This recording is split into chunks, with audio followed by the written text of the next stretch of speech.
Hello students of 8th standard. We have started the lesson from your textbook, that is nothing but lesson number 6, composition of matter.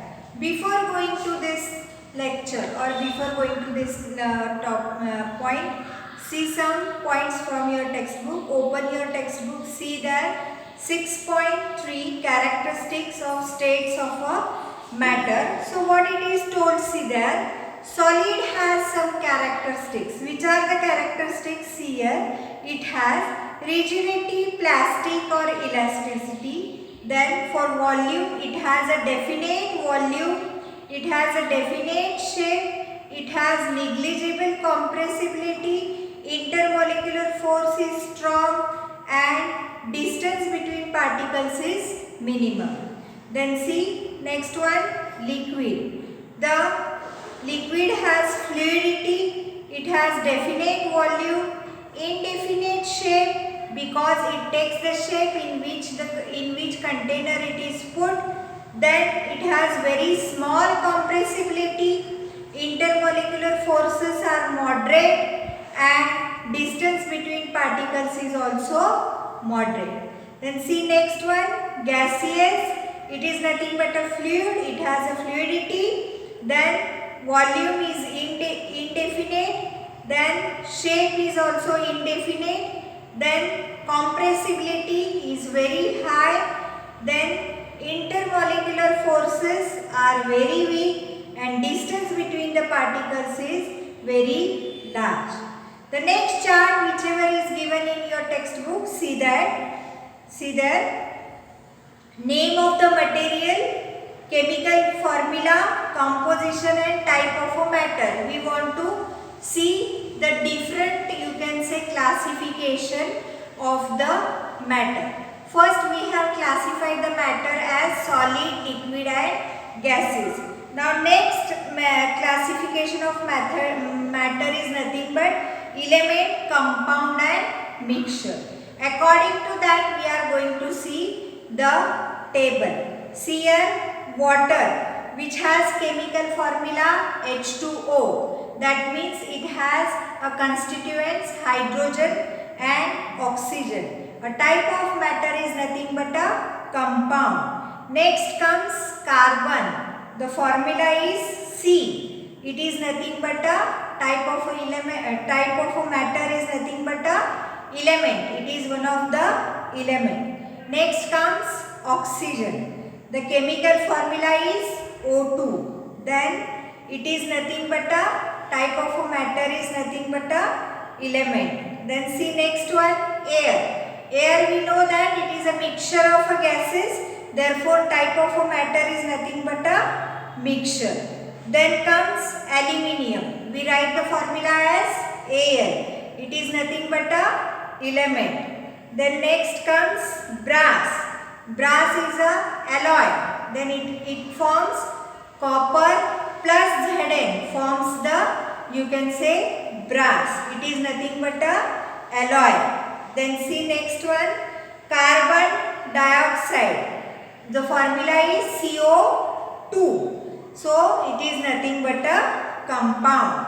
The next point that we are going to see here, see this. This is the second method of classification of matter. Now whichever the table I have discussed with you or some examples that we have discussed with you are nothing but the examples of element, compound, mixture, alloy. So now see here, this is nothing but a second method of classification of matter. This is nothing but a second method of classification of matter. In this method, the criteria used for classification of matter is chemical composition of the, you can say, matter. How we are going to classify the matter here? According to the chemical composition. What does it contains? According to that, we are going to classify the matter. First, we have classified the matter as solid, liquid and gases. Now, we are going to see the next criterion by which the matter is classified. Then see, we have seen standard that matter is of three types. In the previous standard, we have seen that the matter is of three types. Which are that three types? See here, element, compound, mixture. By considering whether the smallest particles of matter similar or different and what they are made up of. How we are going to classify them into the three types that are nothing but the elements, compound or mixture? By seeing what are their constituents, what are the atoms or molecules made up of. According to that, we are going to see whether the particles, smallest particle of that matter, they are similar or different and what are actually they are made up of. According to that, we are going to classify them. All the smallest particles, atoms or molecules in an element or a compound are alike. That means whenever you see the smallest particles of atoms or molecules in an element or a compound, they are alike.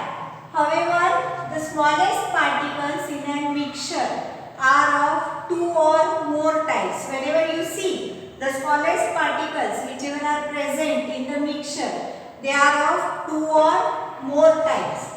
The smallest particle of an element contains identical atoms. See there, whenever there are smallest particles of an element, they consist or they contain the identical atoms. For example, see here, each molecule of oxygen contains two oxygen atoms. That means whenever we are writing oxygen, we are writing it as O2 and the chemical formula of oxygen is O, no doubt. But how we are writing oxygen? Oxygen is written as O2. Then see, it is in a bounded state. What is the state of the oxygen? Oxygen is in the bounded state. The smallest particle, molecules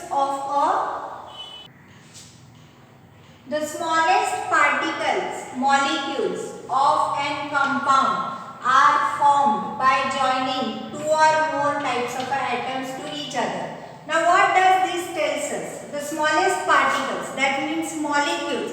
Whenever you consider the molecules or you can say molecules of a compound, how they are formed? They are formed by joining two or more types of atoms to each other.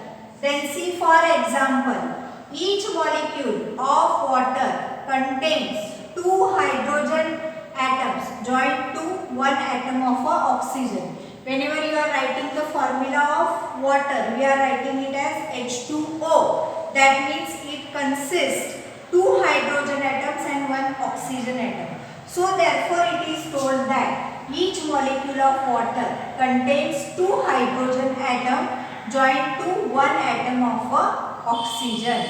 The smallest particles of mixture are atoms or molecules of two or more elements or compound. Whenever you see the smallest particles of a mixture means various, you can say, types of matters are mixed together. So what does this tells us? The smallest particles of the mixture are atoms or molecules of two or more elements or compound. That means the mixture is made up of two or more elements or you can say compounds. For example, see here, the main constituent molecule of mixture, namely air. If we consider the air as an example, what does it tells us? See, air contains nitrogen, that is N2.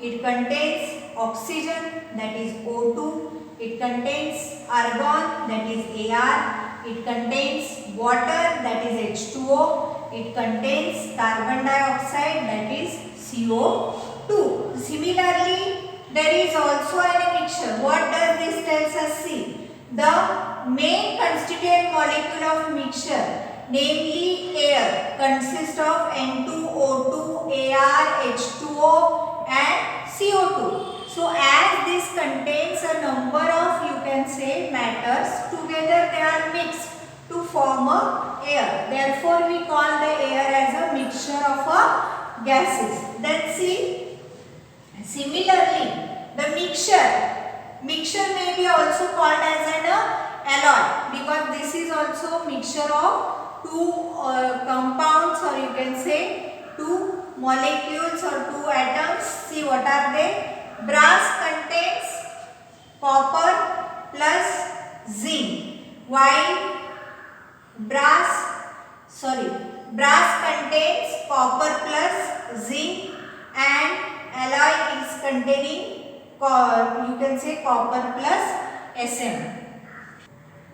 Sorry students, by mistake I have told the wrong thing here. See here. Similarly, the mixture and alloy brass contains copper plus Zn, while bronze contains atoms that are nothing but copper plus Sn.